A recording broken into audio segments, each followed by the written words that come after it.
ये तो आप सब जानते ही हैं कि देवताओं और दानवों ने मिलकर समुद्र मंथन किया था और इस समुद्र मंथन से 14 रत्न भी निकले थे।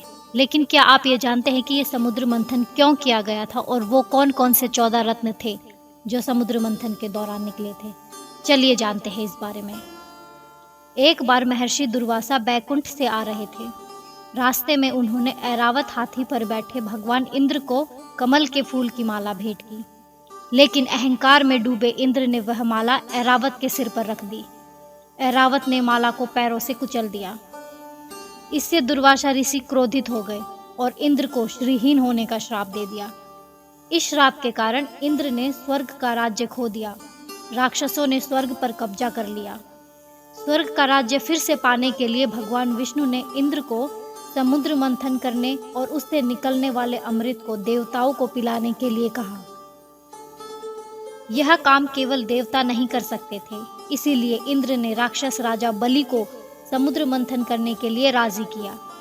समुद्र मंथन के लिए मंदराचल पर्वत को मथनी और नागराज वासुकी को रस्सी बनाया गया। भगवान विष्णु ने कच्छप अवतार लेकर मंदराचल पर्वत को अपनी पीठ पर उठाए रखा। देवों और दानवों ने समुद्र मंथन किया तो उसमें से 14 रत्न निकले। समुद्र मंथन में सबसे पहले भयानक जहर निकला। विष निकलने से देवताओं और दानवों में अफरा तफरी मच गई। इस विष को लेने के लिए न तो देवता तैयार हुए और न ही दानव। तब भगवान शिव ने इस विष को अपने कंठ में धारण कर लिया और तब से ही भगवान शिव को नीलकंठ कहते हैं। समुद्र मंथन से कामधेनु गाय निकली। यह एक चमत्कारी गाय थी जिसमें दैवीय शक्तियाँ थी और जिसे देखने मात्र से लोगों के दुख दूर हो जाते थे। यह गाय जिसके पास होती थी उसे कभी किसी तरह की तकलीफ नहीं होती थी। इस गाय का दूध अमृत के समान माना जाता था। इसे ऋषि मुनियों ने अपने पास रख लिया। इसके बाद समुद्र मंथन से उच्च श्रेवा नाम का घोड़ा प्रकट हुआ। यह सफ़ेद, चमकीला, मजबूत कदकाठी का दिव्य घोड़ा था। इसे दैत्यराज बलि ने अपने पास रख लिया। इसके बाद समुद्र मंथन से 4 दांतों वाला हाथी ऐरावत प्रकट हुआ। इसके दिव्य रूप के आगे कैलाश पर्वत भी फीका लगता था। इसे देवराज इंद्र ने अपने पास रख लिया। इसके बाद समुद्र को मथे जाने पर माता लक्ष्मी प्रकट हुई। माँ लक्ष्मी के तेज और सौंदर्य ने सभी को आकर्षित कर लिया। माँ लक्ष्मी को मनाने के लिए सभी प्रयत्न करने लगे, लेकिन माता लक्ष्मी ने शांत, सात्विक, सारी शक्तियों के स्वामी और कोमल हृदय वाले भगवान विष्णु को चुना। इसके बाद समुद्र मंथन से एक रंभा नाम की सुंदर अप्सरा निकली, जिसको इंद्रदेव ने अपनी राज्यसभा में रख लिया। इसके बाद समुद्र मंथन से निकले चंद्रमा यानी कि चंद्रदेव, जो कि शीतलता का प्रतीक है। इसे भगवान शिव ने अपने मस्तक पर धारण कर लिया। और फिर वारुणी नाम की एक देवी निकली। इस देवी को मदिरा की देवी भी कहा जाता था। उसे असुरों ने अपने पास रख लिया। इसके बाद समुद्र मंथन करने पर एक शंख निकला।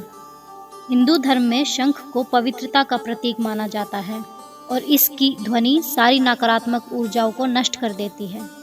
और फिर एक कौस्तुभ मणि निकली। प्रेम और भक्ति का प्रतीक कही जाने वाली इस मणि को स्वयं भगवान विष्णु ने अपने हृदय में धारण कर लिया। और फिर समुद्र मंथन करने पर एक कल्प वृक्ष निकला। मान्यता है कि कल्प वृक्ष स्वर्ग में मौजूद है।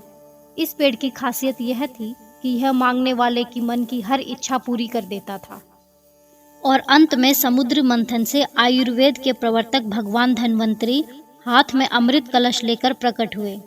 राक्षसों की नज़र अमृत पर पड़ी। उन्होंने वह कलश धन्वंतरी से छीन लिया। अमृत के लिए देव दानवों में लड़ाई होने लगी। तब भगवान विष्णु ने मोहिनी रूप धारण किया। मोहिनी ने अमृत देवताओं को पिला दिया, लेकिन राहु नाम के राक्षस ने थोड़ा सा अमृत पी लिया था। लेकिन अमृत के राहु के कंठ के नीचे उतरने से पहले ही भगवान विष्णु ने सुदर्शन चक्र से उसका गला काट दिया।